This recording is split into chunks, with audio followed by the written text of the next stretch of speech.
ఓం సాయిరామ్. సాయి భక్తులందరికీ నమస్కారం అండి. అందరూ ఎలా ఉన్నారు ఫ్రెండ్స్? మన సాయినాథుని దయవల్ల అందరూ బాగుండాలి మనస్ఫూర్తిగా కోరుకుంటూ ఈరోజు ఈ వీడియోనైతే స్టార్ట్ చేస్తున్నాను. ఇక ఈరోజు వీడియోలో బాబాగారు ఎలాంటి సందేశాన్ని తీసుకొచ్చారంటే, తల్లి, అరక్షణం కూడా ఆలస్యం చేయకుండా నా నుదుటిని తాకు. నీ ఇంటి దొంగ వయసుతో సహా నేను చెబుతాను. వారి భాగోతం మొత్తం బట్టబయలు చేస్తాను. నీ సాయి తండ్రిని నమ్మి నీ తండ్రిపై నమ్మకంతో ఆఖరి వరకు విను, అర్థం చేసుకో. నీ జీవితం ఖచ్చితంగా మారుతుంది. మారేలా నేను చేస్తాను కదా.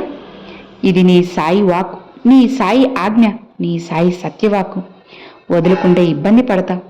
విను బిడ్డ అని బాబాగారైతే చెప్తున్నారండి. మరి బాబాగారు మనకేం చెప్పబోతున్నారో, ఎలాంటి సందేశాన్ని తీసుకురాబోతున్నారో స్వయంగా మన సాయి తండ్రి మాటల్లోనే విందామా? తల్లి, ఈరోజు ఈ సాయి సందేశం, ఈ సాయి మాటలు నీకోసమేనమ్మా. నీ ఇంటి దొంగని నేను పట్టించబోతున్నాను. ఇంటి దొంగని ఈశ్వరుడు కూడా పట్టలేనంటారు కదా. అవును కదా. ఇక నీ ఇంటి దొంగని నువ్వే పట్టుకో. వాళ్ళ వయసుతో సహా నేను చెప్పబోతున్నాను. 30-35 సంవత్సరాల వయసు ఉన్న నీ ఇంటి దొంగని నువ్వే పట్టుకోవాలి. లేదంటే నువ్వు నమ్మి మోసపోయి ఎంతో నష్టపోవాల్సి ఉంటుంది కదా. జాగ్రత్త పడకపోతే ఇబ్బంది పడతావు కదా. ఇది నీ సాయి హెచ్చరిక అనుకుంటావో, నీ సాయి ఇచ్చే వాగ్దానం అనుకుంటావో నీ ఇష్టం. నీ బాబా ఏం చెప్పినా నీకోసమేని నీకు తెలుసు కదా. నీ సాయి ఏం చేసినా సరే నీ జీవితాన్ని మంచిగా మార్చడం కోసమే, నువ్వు సంతోషంగా ఉండడం కోసమేని నీకు తెలియని విషయమేముంది చెప్పు. అన్నీ నీకు తెలిసినవి. నీ సాయి పంపే మాటలు, నీ సాయి సందేశాలు అన్నీ కూడా నీకు రోజు పూసగుచ్చినట్లు చెబుతూ ఉన్నాను కదా. మరి ఇంతలా నేను చెబుతూ ఉన్నా సరే నువ్వు ఇతరుల చేతుల్లో మోసపోతూ ఉంటే నేను ఏం చేయగలను చెప్పు. ఎంతలా నీకు రోజు పంపుతూనే ఉన్నాను, రోజు చెబుతూనే ఉన్నాను. అయినా సరే నువ్వు మళ్ళీ మళ్ళీ బాధపడుతున్నావు, ఇబ్బంది పడుతున్నావు, సమస్యలు ఇంకా ఇంకా ఎక్కువ చేసుకుంటున్నావు. ఎందుకు తల్లి? నీకు కావాల్సినట్లుగా అన్నీ నేను చెబుతున్నాను కదా, అన్నీ నేను చేస్తూ ఉన్నాను కదా. మరి నీకెందుకు దిగులు, ఎందుకు భయం చెప్పు. ఒక తండ్రిగా నీకు ఏం చేయాలో అన్నీ కూడా నేను చేస్తూనే ఉన్నాను. నీకు నాపై ఉన్న నమ్మకాన్ని ఇంకా ఇంకా కూడా రెట్టింపు చేస్తూనే ఉన్నాను. అయినా సరే నువ్వు నా మాటల్ని విన్నట్లుగా అలా వదిలేస్తున్నావు. ఒక చెవిత విని ఒక చెవిత వదిలేస్తూ ఉంటే నేను మాత్రం ఎంతని చెప్పగలను, ఎంతని నెట్టుకు రాగలను చెప్పు. నీకంటూ ఆలోచించే శక్తి ఉంది కదా, ఆలోచించమ్మా. నువ్వు జాగ్రత్తగా ఉండాల్సిన కొన్ని క్షణాలను నేను చెప్పబోతున్నాను. ఈ సమయంలో ఖచ్చితంగా జాగ్రత్తగా ఉండాలి. నీ జీవితం, ఈరోజు నీ జీవితంలో జరగబోయేవి నిజంగా కాబోతున్నాయి. ఒక్కసారిగా నీ ఇంటి దొంగ ఎవరో, ఏం చేస్తున్నారో, ఏం చేయబోతున్నారో తెలిస్తే నువ్వే ఆశ్చర్యపోతావు, నోరల్ల పెడతావు, చీకొడతావు. ఏంటి వీళ్ళ ఇలా ఉంది అని అనుకుంటావు. ఎందుకంటే వాళ్ళు నీతో ఉన్నారు, నీతో తిరుగుతున్నారు, నీ తిండి తింటున్నారు, నీ వెంటే ఉంటున్నారు, నీతో నడుస్తున్నారు, నువ్వు పెట్టే భిక్షతో బ్రతుకుతున్నారు.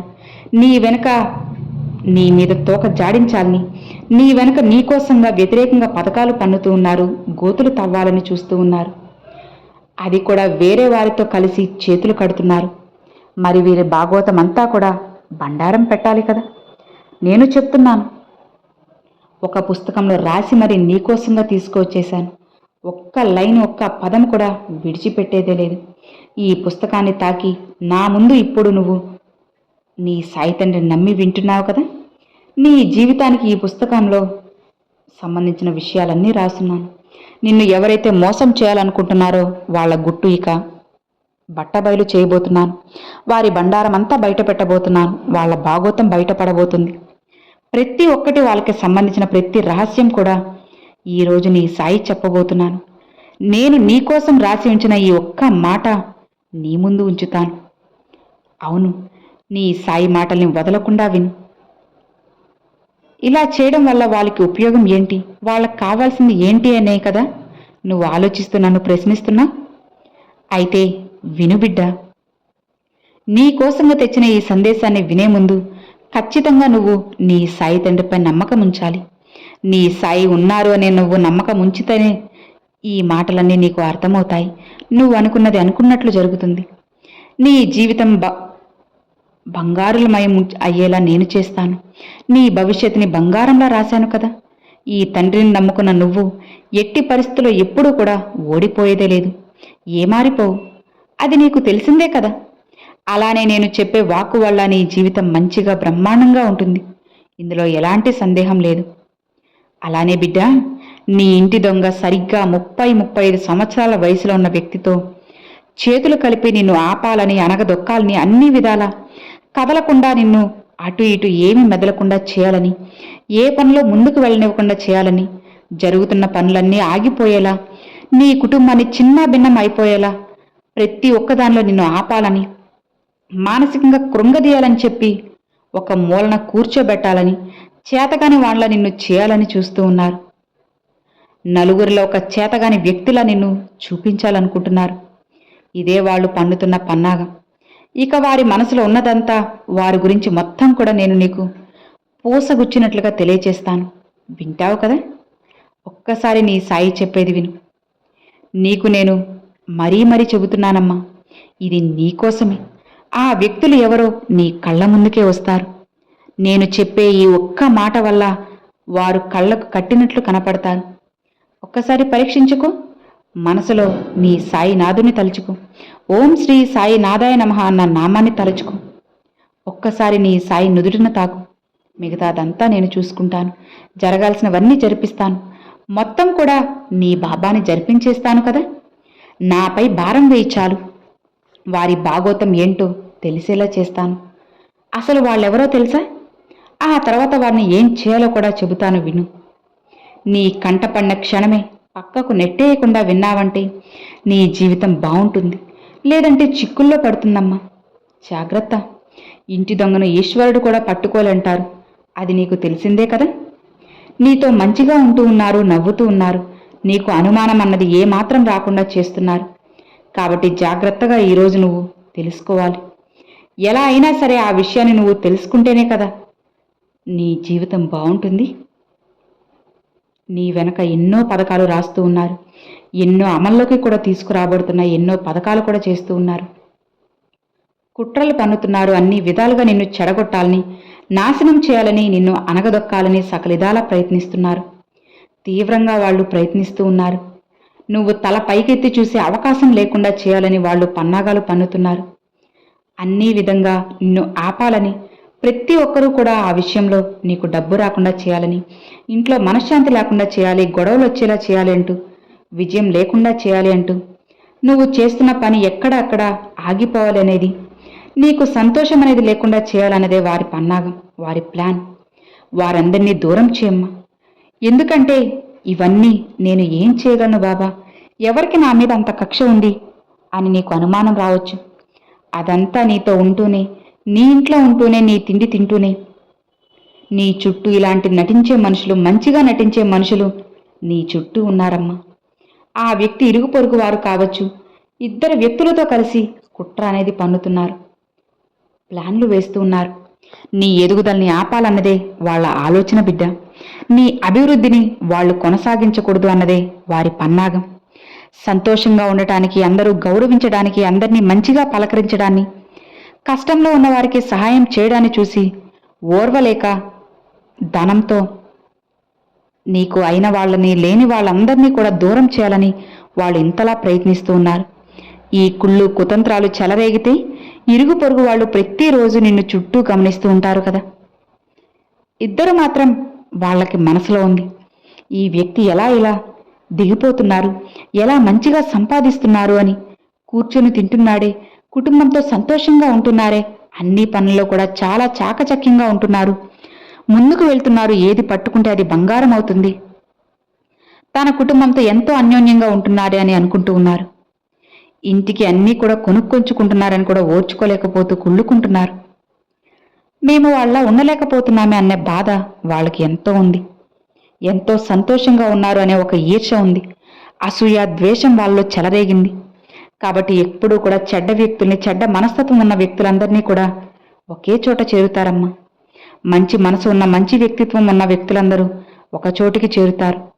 ఏ గూటి పక్షులు ఆ గూటికి చేరుతారు అన్నట్లుగా ఇప్పుడు నీ ఇంట్లో ఉన్న ఒక వ్యక్తి, ఆ వ్యక్తికి నీ మీద ఇప్పటికీ కూడా పీకల లోతు వరకు కోపం, ద్వేషం, ఈర్ష్య, పగ, చేతులు జోడించి ఇరుగు పొరుగు వాళ్ళతో పన్నాగాలు చేస్తూ ఉన్నారు.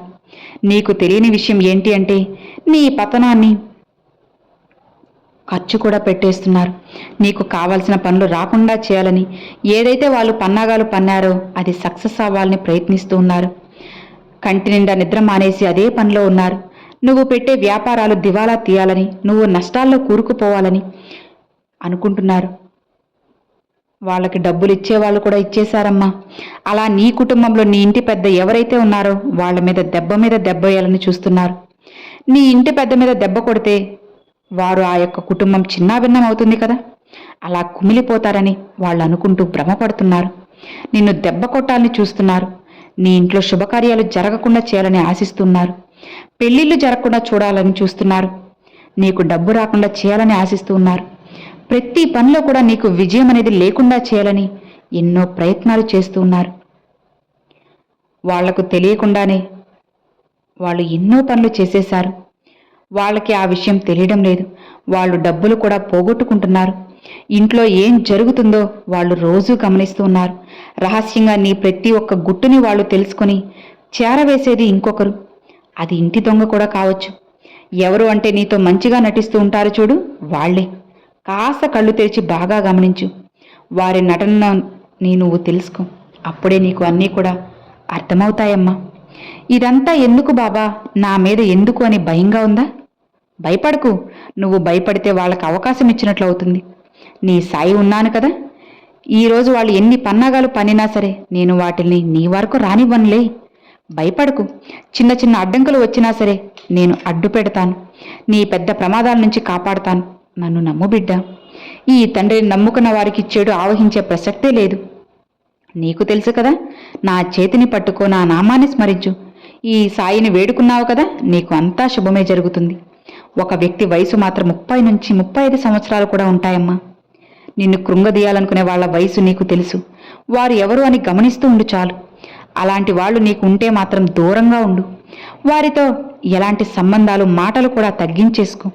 దూరంగా ఉంటేనే మంచిది. నీ జీవితం నిన్ను దెబ్బ కొట్టాలని చూసేవారు ఎవరైతే నిన్ను పైకి రానివ్వకుండా ఆపాలని అనుకుంటున్నారో వారందరినీ పక్కన పెట్టు.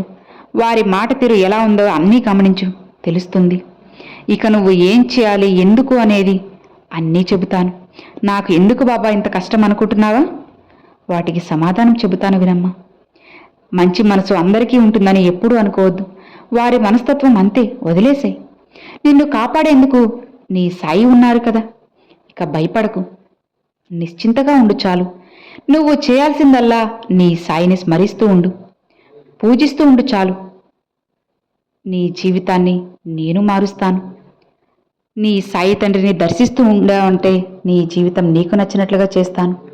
నువ్వు సంతోషంగా ఉండేలా చేసే బాధ్యత ఒక తండ్రిగా నాదే కదా. ఇక భయపడకు, బాధపడకు. ప్రశాంతంగా ఉన్నావంటే నీ జీవితాన్ని నీకు నచ్చినట్లుగా మార్చి నువ్వు సంతోషంగా ఉండేలా నేను చేస్తాను. సంతోషంగా ఉండు బిడ్డ, ప్రశాంతంగా ఉండు అని బాబాగారు ఈరోజు ఈ సందేశాన్ని పంపారండి. సో విన్నారు కదండి, ఈరోజు బాబాగారు పంపిన ఈ మంచి సందేశం మీ అందరికి నచ్చింది, అర్థమైంది అని అనుకుంటున్నాను. నచ్చితే ఒక చిన్న లైక్ చేయండి, మరికొంతమంది సాయి భక్తులకు షేర్ చేయండి. ఫస్ట్గా మన ఛానల్ చూసేవాళ్ళు సబ్స్క్రైబ్ చేసి సపోర్ట్ చేయండి ఫ్రెండ్స్. Thanks for watching. ఓం సాయిరామ్.